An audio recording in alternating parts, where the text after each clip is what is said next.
Welcome back to the Make Time for Success podcast. This is episode 87. If you're feeling stuck in your search for more fulfillment in your work or in running your own business, my special guest, Helen Kho, has some very special guidance and inspiration for you today. She has a master's degree in change management, but decided after 15 years of optimizing company processes and implementing new systems to transition into a career as a coach and started her own business. Since then, she has helped many professionals to discover what they truly desire and to help them translate that into a new career. She's a trained life coach and an NLP practitioner, that stands for neuro-linguistic programming. And she is passionate about personal development and helping others to make empowered choices. She very generously shares the lessons she's learned in her own career journey with us in this episode.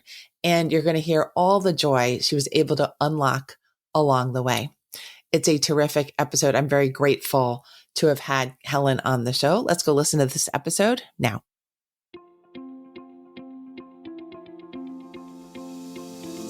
Hi, I'm Dr. Christine Lee, and I'm a psychologist and a procrastination coach. I've helped thousands of people move past procrastination and overwhelm so they could begin working to their potential. In this podcast, you're going to learn powerful strategies for getting your mind, body, and energy to work together so that you can focus on what's really important and accomplish the goals you want to achieve. When you start living within your full power, you're going to see how being productive can be easy and how you can create success on demand.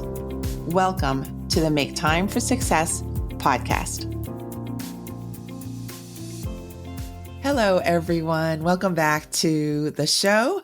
Today, I have my new friend and new colleague, Helen Kho, on the show with us. She is a delight. I know that already, but I don't know that much about her career, her life's journey, and I can't wait to interview her with you all listening so that we get to know much more about her. Welcome to the show, Helen.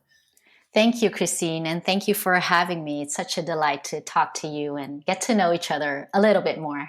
Yes, we had a lot of fun on the beach in Southern California. Just a few weeks ago, we had met at a conference, a business conference, and really connected right away. But we didn't have that much time to really get to know each other. Helen is a life coach who comes from the Netherlands and practices in the Netherlands. And I'm just going to pass it on over to her so that she can tell us more about who she is, what she does, and what she has to share with us today. Why don't you take the mic? Yes. Thank you. Thank you, Christine. Yes, I am in the Netherlands. I am in Rotterdam, actually, and I'm a life coach. I work with professionals who want to transition into a new career, who have been in the same job for years, and they know they're not going to find the joy and fulfillment that they want. But they don't know what they actually do want and would really like and love to do. And so I help them to discover that about themselves and to actually take action into this new career. And so I help them to make that career transition. And I also work with business owners who want to find or kind of remember what they're so passionate about, because sometimes if we have a business and we run our business for several years, we sometimes tend to stick to doing the things that we are accustomed to do, and without considering that we grow and evolve, we have new wishes, new desires, and we need to change the way we do run our business. And it takes a little bit of, changing how we are and how we are showing up in our business. And if we forget about that, that means that we can sometimes feel like we're stuck in the business that we are running. And so I help business owners to make some changes in how they work so they can also find or kind of get back to the passion that they started off with when they started their business. Okay, a lovely explanation. And I hear the emphasis on creating change and making sure that you stay conscious of the changes that might need to be made so that you're sure that you're getting the gratification you can out of your work. How did you become interested in the area of change? I saw on your bio that you have a degree in change management. Yes. So I had been working for 15 years, and 12 and a half years I worked for in healthcare actually. And what I did was I did implementation of new software. I would kind of translate new government rules into what the organization needed to do to, to make the changes they needed to make. And I really loved it for a long time. And I worked for an organization that was just delightful to work for. And I had created this huge feeling of loyalty, and I never wanted to leave there. And until I got to work with a coach for the very first time. And in one of the sessions, I came to realize that I had been kind of bored for a while in my work without me realizing that. And that realization on the spot with that coach was just, it was insightful. And once you see it, you cannot unsee it, right? And so it was kind of shocking to me because I was always telling my friends about how happy I was in my job and how I loved working there. And then I was there with that coach and I was in tears, realizing like I'm not happy anymore in this job. And I haven't been for a while, but I had been, kind of fooling myself that I was still fulfilled and happy with where I was. And once I realized that, I started this search for what I really wanted. And it was hard because I was always the person that could make the best out of anything. So whatever crossed my path, I would just take it on and I would make something of that. And I would be really grateful of the things that I have. And then to suddenly ask the question, what do I really want? And what is it that I am missing, obviously?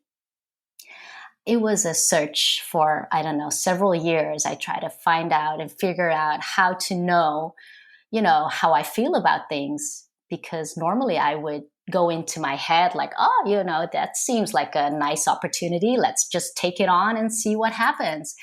But now this time I was working for an organization that is so good, that has been so good to me.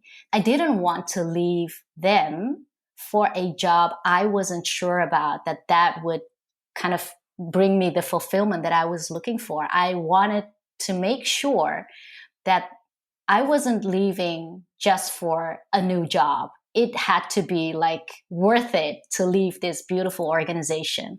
And so, yeah, it took me a while to find out, but I then switched into coaching and helping other people to find their passion because I now knew what it took for someone who didn't know, what they wanted.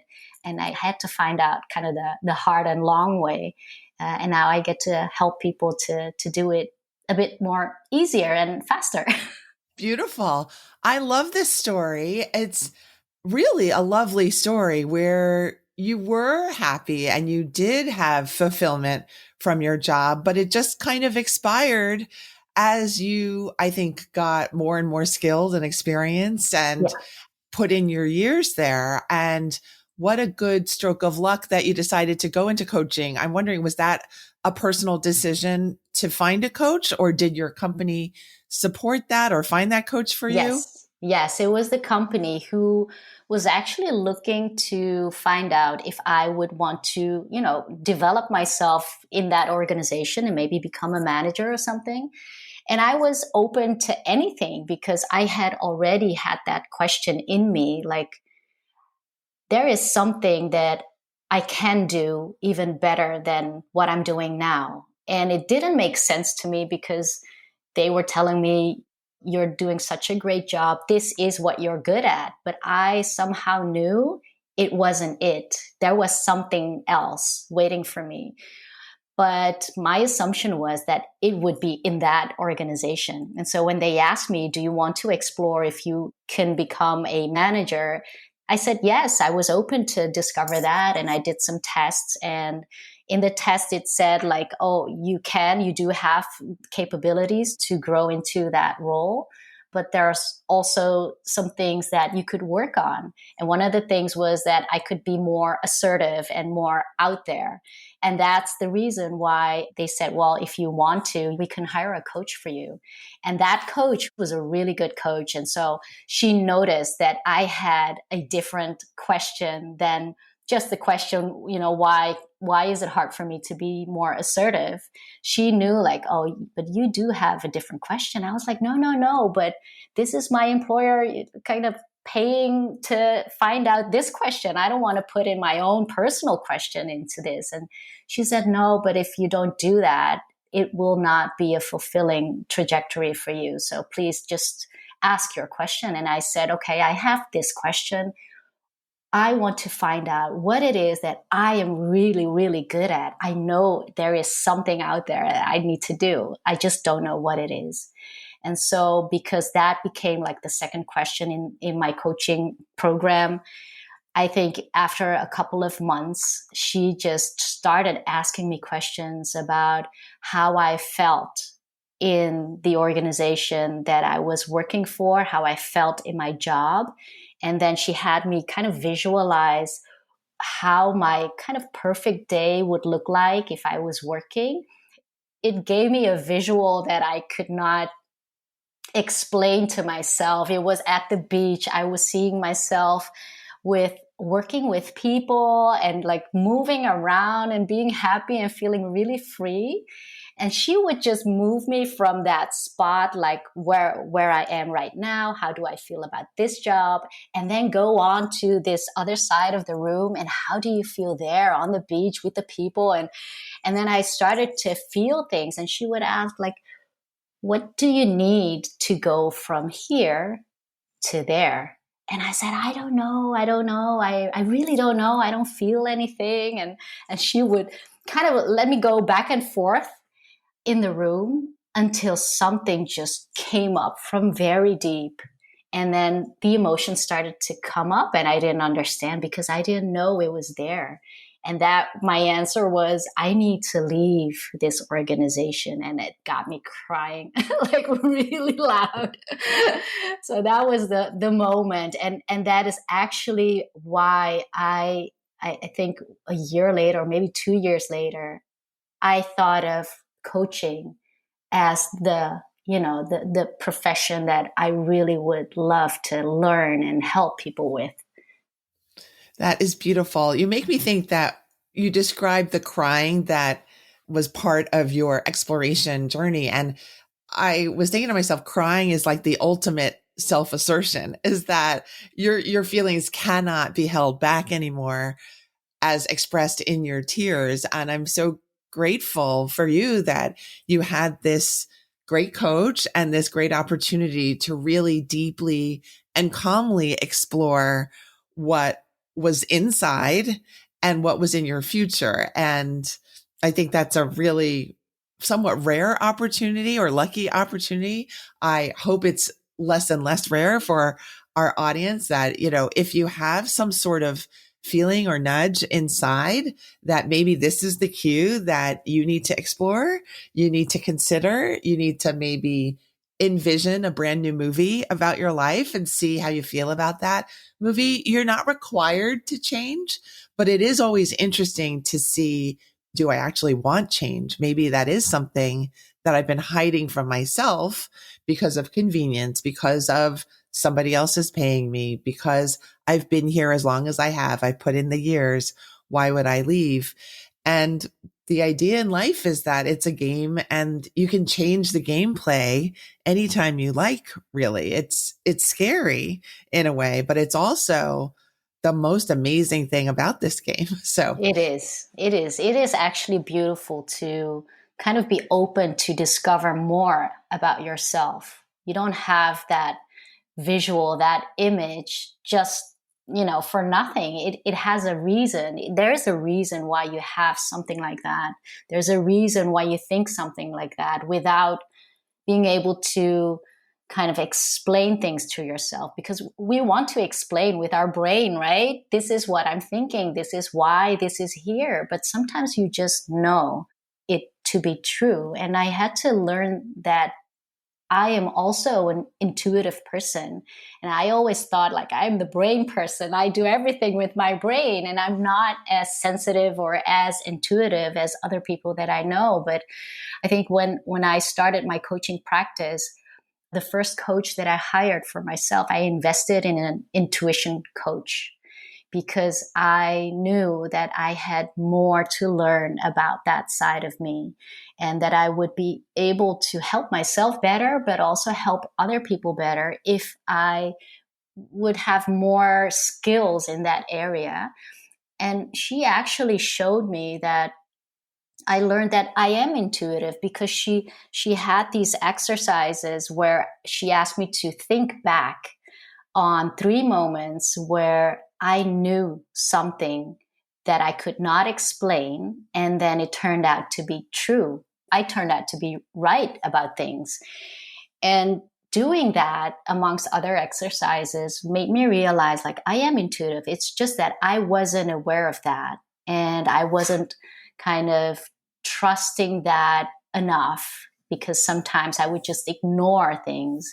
And when I discovered that, I started to make decisions based on my intuition a lot more than just on, what I could think of and, I don't know, explain for myself. I love this conversation, by the way.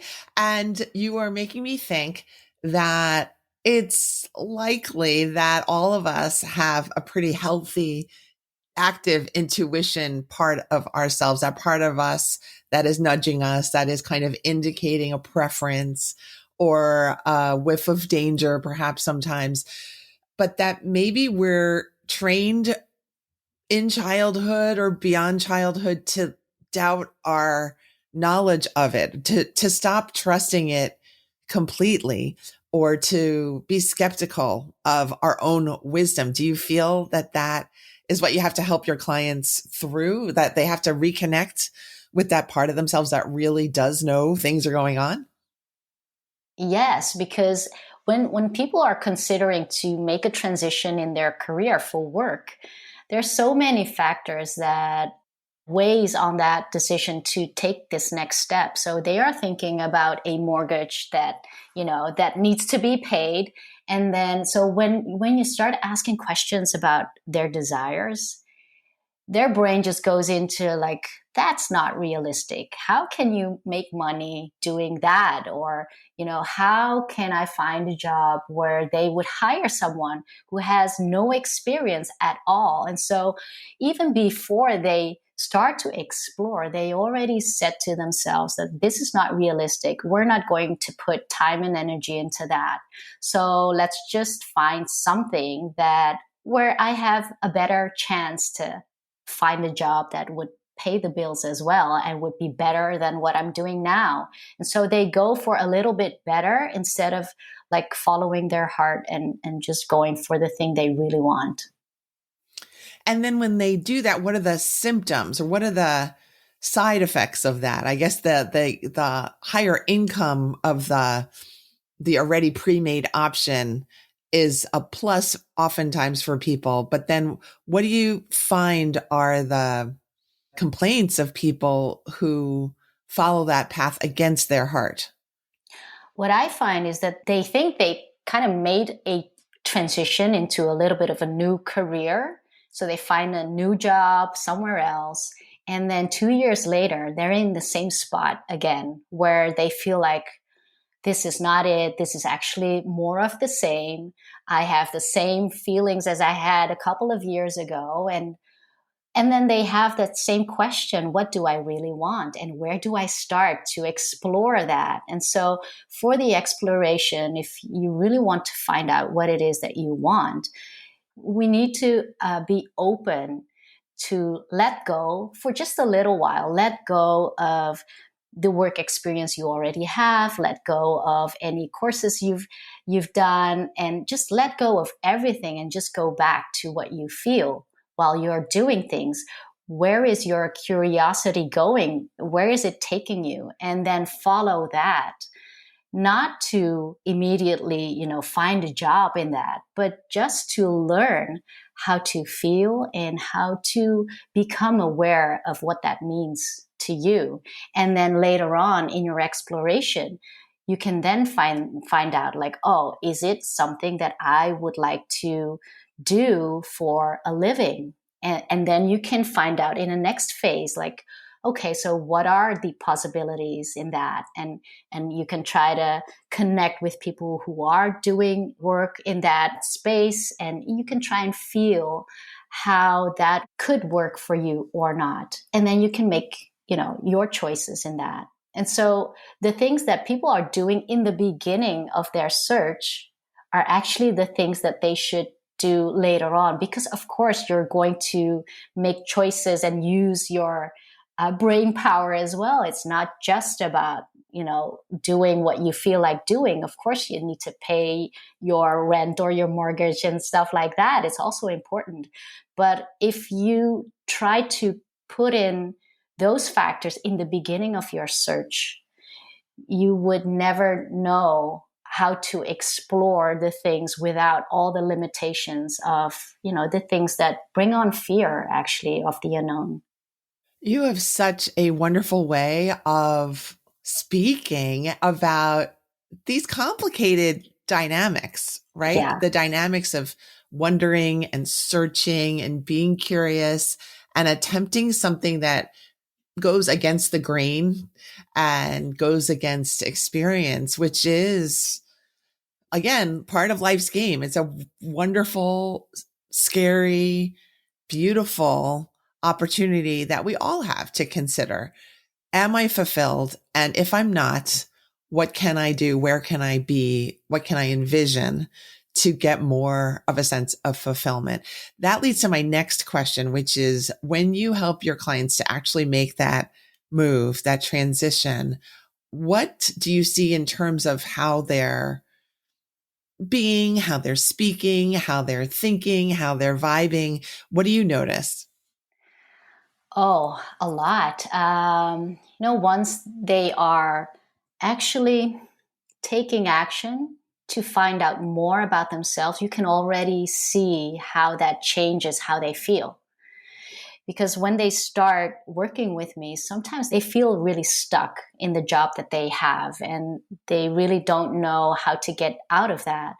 But once they start to take action by, for instance, they are exploring something that they're curious about, and they explore that in the weekends, and they do some activities just to experience and to see if that brings joy.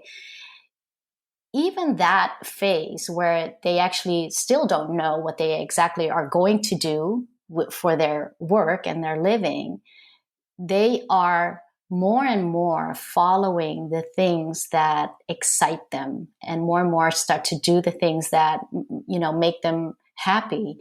And once they have like a notion of what they really want to do, and they start to search for jobs, they start to reach out for people to connect, you see that they have more energy and more joy. And at the same time, things come up where they have to kind of break with the habits that they have that haven't helped them to, explore more. So they would maybe feel like, oh, but does this person really want to talk to me about this job? And so doubts start coming up as well. And so you can also see why they have been stuck for so long, because they have maybe, like in my case, I had loyalty standing in my way to leave or to even think of something different than what I was doing.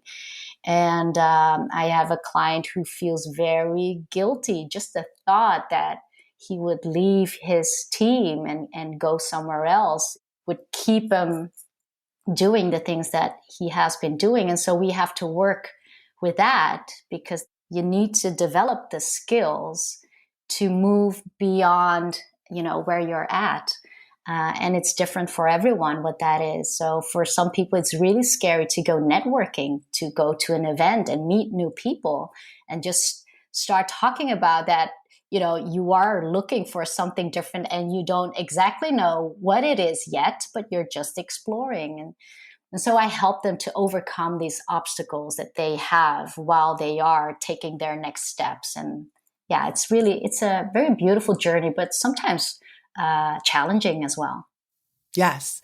I did 2 podcast interviews yesterday, and I realized through the second interview that I have a tendency to really see the positive kind of rainbow picture at the end of the story. And that's why I bring people on the show to share these success stories. But I was reminded by the second guest that there are a lot of challenges along the way and that it's not all a bed of roses, of course, but I'm here also to remind us that there are so many different rainbow stories, rainbow outcomes where you're actually generating the income, you're feeling fulfilled. You find, like Helen so beautifully says, parts of you that you didn't know you were potentially good at in making the efforts to find a new destination for yourself. That all of this is the good stuff. Yes. Even the part that feels really scary, like you don't want to walk into the room of 120 people that you don't know in another country, like Helen just did when I met her. And I just want to fit in here that we did end up on the beach. So she did end up creating that movie vision of her life, Yeah. working and being flexible and walking a beautiful beach. And I'm just so glad I was there to meet her. Thank you for reminding me of that. You're very welcome. And thank you for reminding us that it is okay to consider our options, that you can be loyal and you can leave, Yes. and that we don't have to box ourselves in because of habits that we just picked up along the first part of our life and career journey, that there's so many different journeys and paths that we can take in the second part or later part of our lives. Yeah.